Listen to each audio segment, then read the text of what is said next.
शकील बदायूनी हिंदुस्तान के मारूफ शायर, उनकी गज़ल पेश खिदमत है।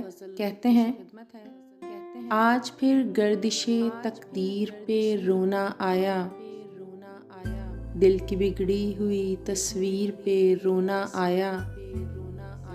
इश्क की कैद में अब तक तो उम्मीदों पे जिए, मिट गई आस तो जंजीर पे रोना आया। क्या हसी ख्वाब मोहब्बत ने दिखाया था हमें, खुल गई आँख तो ताबीर पे रोना आया।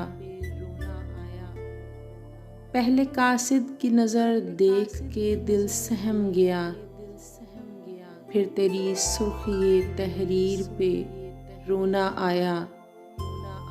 दिल गंवा कर भी मोहब्बत के मज़े मिल न सके, अपनी खोई हुई तकदीर पे रोना आया। कितने मसरूर थे जीने की दुआओं पे शकील, जब मिले रंज तो तासीर पे रोना आया।